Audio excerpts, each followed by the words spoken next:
Hello everyone, my name is David Montague. I'm the president of the Downeast Lakes Land Trust, and welcome to this beautiful day. And I'm so pleased to welcome you back to this year's annual DLLT picnic. It's been a couple of years, and what a couple of years. Last year we had to give up a lot of the things that we love, and sadly that included the chance for all of us to gather here together as a group and share a meal in friendship and support of the forests and lakes for people forever.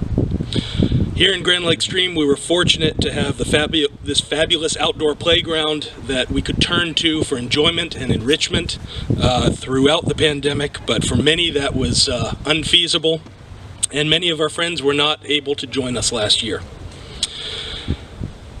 We're so grateful to see you again, safe and sound on the shores of West Grand Lake, and we have a lighter turnout this year, but we know that it's great to see everyone, and we thank you for coming out. I want to begin by expressing my thanks to all those who have helped make this gathering possible. This lot is privately owned by Jerry and Pam Hamza, and every year they are generous enough to give us permission to have our annual meeting here, so thanks to them. The picnic tables are on loan from the Grand Lake Stream Guides Association, and the tent over here belongs to Mr. Dllt, who is also our barista today. So if you need a little pick-me-up, Dale's your man. I want to thank the DLLT staff for their hard work in getting this event together. In particular, Laura Hunt, who's been very thoughtful and creative this year.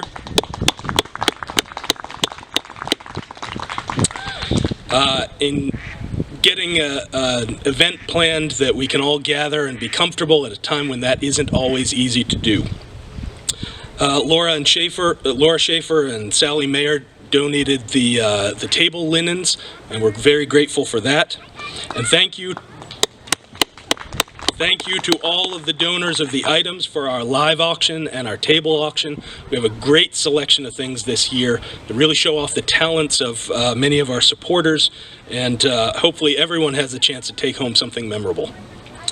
The Pine Tree Store catered today's meal, and Les and Brenda have been so supportive of DLLT, and I hope that you all will support them and support their staff by patronizing the store as often as you can, and you can't get a better scoop of ice cream or a more friendly environment for a nice meal in Grand Lake Stream. So thank you, Les and Brenda. And I want to thank DLLT's Board of Directors and ask that they stand and be recognized. Some are already standing, in fact. We have Kim Arnold in the back there, Dllt, our barista, as we said. Bruce Doobie is here, and who am I missing? Lindsay. Lindsay Wheaton is here as well. And Sue LaPlante. I'm sorry, there's so many people standing.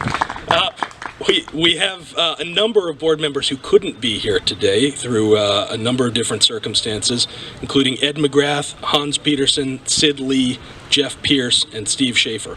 But know that each of these folks, whether they're here in person or here in spirit today, put in a tremendous amount of time and energy all year long to make DLLT what it is, and they really help keep this ship on course.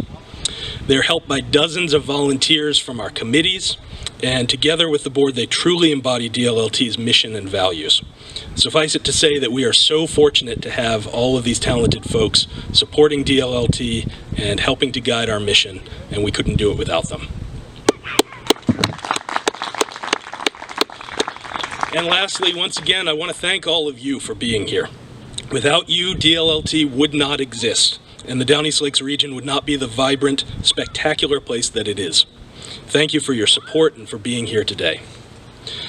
Adaptability has been the name of the game at DLLT this past year, and we initially closed our office and worked remotely beginning in March of 2020.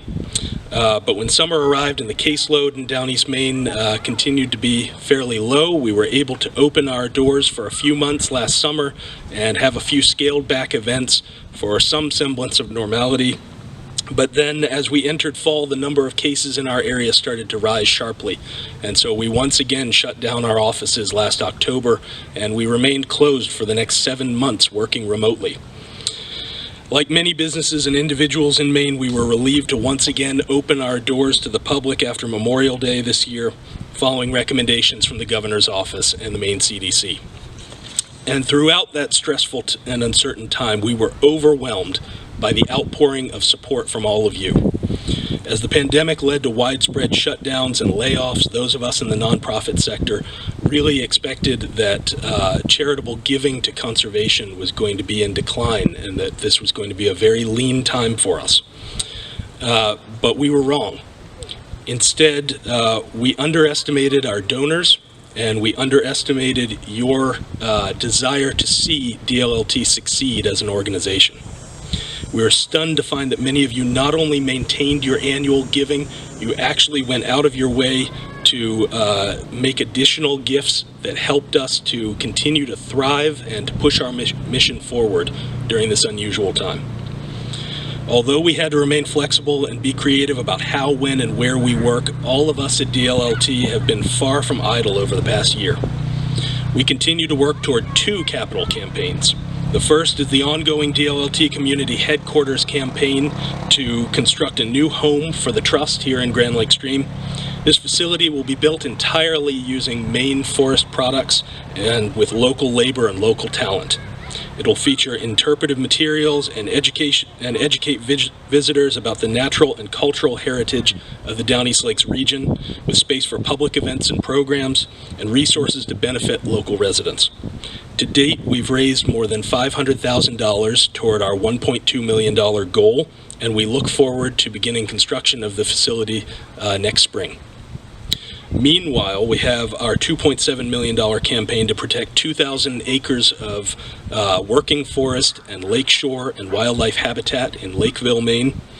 That's been progressing very rapidly with the help of the Trust for Public Land and our committee of local residents and camp owners in the Lakeville area.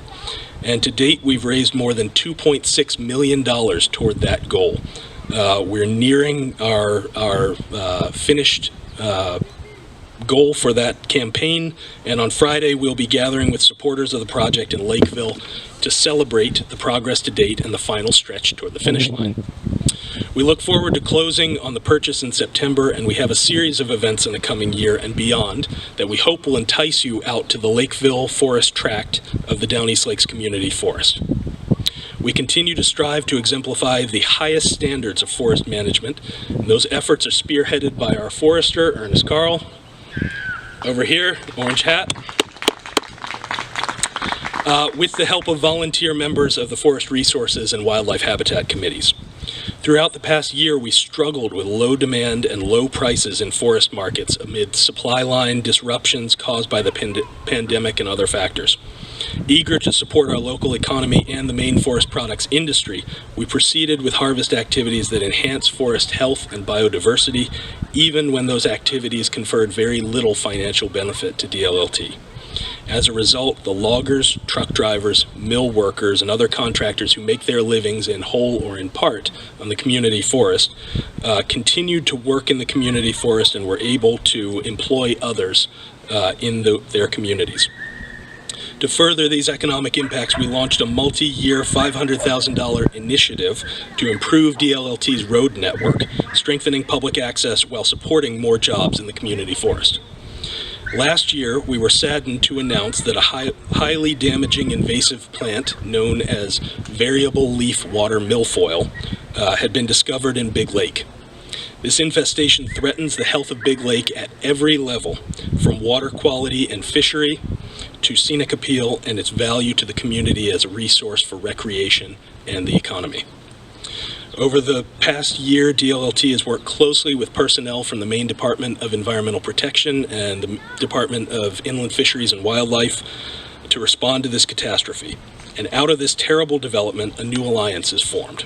It's known as the Big Lake Milfoil Coalition, and it brings together hundreds of concerned residents and visitors through partnering with businesses, nonprofits, the Passamaquoddy tribe, and camp owner groups.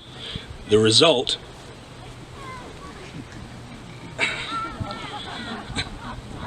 you going to help me give this speech? The result is a large-scale, multi-pronged response that includes survey efforts, manual plant removal, monitoring, public education and marketing, and DLLT is very proud to be playing a central role in this initiative and to partner with so many talented, dedicated friends of Big Lake. As always, DLLT's education program is a pillar of our work because that's how we ensure that future generations are going to care about, make use of, and steward the resources that we have in the Downeast Lakes region. This year we've had to be especially creative in working around health and safety guidelines, government mandates, and school restrictions. Despite those challenges, we've safely hosted dozens of in-person events as well as online events that have drawn hundreds of participants from across the country.